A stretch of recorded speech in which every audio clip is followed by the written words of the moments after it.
Hello students, आज हम construction management and accounts subject में मेजरमेंट बुक को स्टडी करेंगे। इस टॉपिक पर दो तरीके से एग्जाम में क्वेश्चन पूछे जाते हैं। पहला क्वेश्चन पूछा जाता है right a short note on measurement book.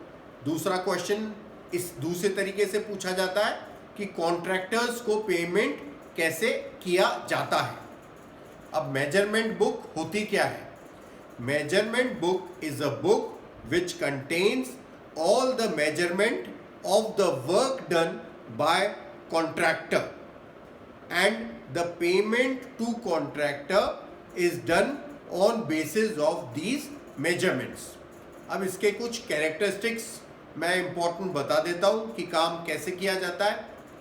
सबसे पहले कॉन्ट्रैक्टर के द्वारा काम कंप्लीट कर दिया जाता है, तो जो जूनियर इंजीनियर होता है वो साइट पर जाता है और सारे मेजरमेंट्स को रिकॉर्ड करता है। जब वो मेजरमेंट्स को रिकॉर्ड कर रहा होता है तो या तो कॉन्ट्रैक्टर या कॉन्ट्रैक्टर का कोई आदमी साइट पर प्रेजेंट होता है। रिकॉर्ड करने के बाद जूनियर इंजीनियर नीचे मेजरमेंट बुक पर साइन कर देता है। मेजरमेंट बुक एक बहुत ही इम्पॉर्टेंट डॉक्यूमेंट है और सारे पेमेंट्स इसके बेसिस पे ही किए जाते हैं। इस स्टेप के बाद जो सीनियर इंजीनियर होता है, जैसे असिस्टेंट इंजीनियर जो होता है, वो इस पे काउंटर साइन कर देता है। जब भी किसी भी प्रकार का कोई डिस्प्यूट पेमेंट को लेके अराइज हो जाता है तो मेजरमेंट बुक एक एविडेंस की तरह से कोर्ट में प्रस्तुत की जाती है।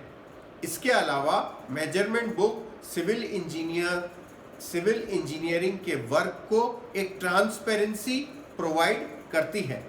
ट्रांसपेरेंसी इसलिए प्रोवाइड करती है क्योंकि सारे मेजरमेंट्स इसमें लिखे हुए होते हैं। उन मेजरमेंट्स से क्वांटिटी कैलकुलेट की जाती है, क्वांटिटी को रेट से मल्टीप्लाई किया जाता है, उसके बेसिस पे कॉन्ट्रैक्टर को पेमेंट कर दिया जाता है। जब भी ऑडिट आती है तो ऑडिट में भी मेजरमेंट बुक को बहुत इंपॉर्टेंट ढंग से एक डॉक्यूमेंट की तरह से यूज किया जाता है। अब मैं आपको बताऊंगा कि फॉर्मेट क्या होता है मेजरमेंट बुक का। ये जो फॉर्मेट है मेजरमेंट बुक का, ये एक स्टैंडर्ड फॉर्मेट है जो सभी सिविल इंजीनियरिंग डिपार्टमेंट, चाहे वो इरिगेशन हो, चाहे वो पब्लिक वर्क्स डिपार्टमेंट हो, चाहे जेडीए हो, चाहे नगर निगम हो, कोई भी डिपार्टमेंट हो सिविल इंजीनियरिंग का, सब में यही स्टैंडर्ड फॉर्मेट मेजरमेंट बुक का यूज़ किया जाता है। सबसे पहले इसमें लिखा जाता है नेम ऑफ द वर्क, फिर प्लेस ऑफ द वर्क, फिर पीरियड ऑफ वर्क, फिर डेट ऑफ मेजरमेंट, फिर नेम ऑफ एजेंसी और कॉन्ट्रैक्टर। अब ये जो टेबल है इसको स्टडी करते हैं। Serial number, detail of item, number, length, breadth, height, quantity and उसकी एसआई यूनिट।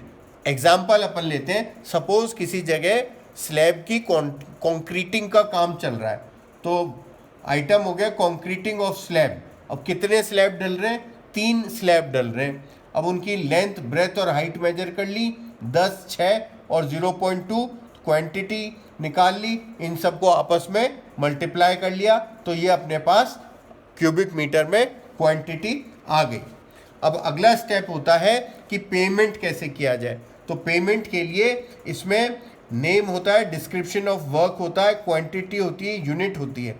ये जो क्वांटिटीज निकाली इनको रेट से मल्टीप्लाई कर देते हैं। रेट से क्वांटिटी को मल्टीप्लाई करने के बाद टोटल अमाउंट आ गया और ये अमाउंट का फिर चेक बन जाता है और जब कॉन्ट्रैक्टर को दे दिया जाता है और वो रिसीव कर लेते हैं। अब इसका मैं एग्जैक्ट प्रोसीजर कि कैसे पेमेंट किया गया कॉन्ट्रैक्टर को, उनको स्टेप्स में मैं आपको बता देता हूं। तो सबसे पहले फील्ड में जाकर जूनियर इंजीनियर ने कॉन्ट्रैक्टर की प्रेजेंस में या उसके आदमी की प्रेजेंस में मेजरमेंट बुक में सारा काम जो उसने कंप्लीट किया उसको मेजर करके लिख लिया। मेजर करने के लिखने के बाद में वहाँ उस पर अपनी क्वांटिटी कैलकुलेट की गई, क्वांटिटी को रेट से मल्टीप्लाई किया गया और जो फाइल पहुंची फिर एग्जीक्यूटिव इंजीनियर के पास में।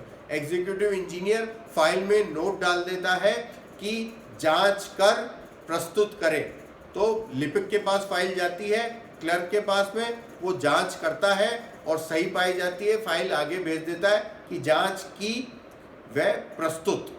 उसके बेसिस पे क्या होता है, चेक बनाने के आदेश दे दिए जाते हैं, चेक बना दिया जाता है और फिर जो भुगतान अधिकारी होता है वो चेक का भुगतान ठेकेदार को, कॉन्ट्रैक्टर को कर देता है और उससे रसीद ले लेता है। फिर मेजरमेंट बुक में लाल शाही यानी रेड इंक से तिरछी लाइनों से चीज़ें काट दी जाती हैं और उस पर लाल शाही से नीचे लिख दिया जाता है कि इस चेक के द्वारा इतना पेमेंट इस तारीख को ठेकेदार को किया गया। तो ये पूरा प्रोसीजर हो गया कि किस तरह से ठेकेदार को पेमेंट किया जाता है। अब आपको मैं टाइप्स ऑफ मेजरमेंट बुक के बारे में भी बताऊंगा। 3 तरह की मेजरमेंट बुक होती है। एक होती है जनरल मेजरमेंट बुक, जो मैंने अभी आपको पूरी बताई, वो जनरल मेजरमेंट बुक के बारे में बताया है। दूसरी होती है check measurement book. Check measurement book में क्या होता है, इसके बेसिस पे कोई भुगतान नहीं किया जाता। कभी कंस्ट्रक्शन कमजोर क्वालिटी का कर दिया जाता है, भुगतान हमें रोकना होता है, तो जांच बिठा दी जाती है, एग्जीक्यूटिव इंजीनियर जांच करते हैं, तब ये मेजरमेंट बुक काम में आती है। और तीसरी मेजरमेंट बुक है standard measurement book. Standard measurement book एक परमानेंट बुक होती है जिसमें मेजरमेंट्स लिखे जाते हैं, वो परमानेंटली लिखे जाते हैं, क्योंकि ये मेजरमेंट बुक जो रिपेयर वर्क्स अपन एनुअली कराते हैं, जैसे कि रिपेयर वर्क करा लिया या वाइट वॉशिंग करा ली या पेंट का वर्क करा लिया, उस टाइम इन चीज़ों का पेमेंट करने में ये बुक काम में लाई जाती है। जैसे कोई बिल्डिंग बना दी गई तो उस बिल्डिंग के डायमेंशंस परमानेंटली इस मेजरमेंट बुक में लिख लिए जाते हैं। बार बार अपने को वो मेजरमेंट्स रिकॉर्ड करने की आवश्यकता नहीं होती, क्योंकि ये केवल रिपेयर वर्क, पेंट वर्क के पेमेंट के लिए ही काम में ली जाती है।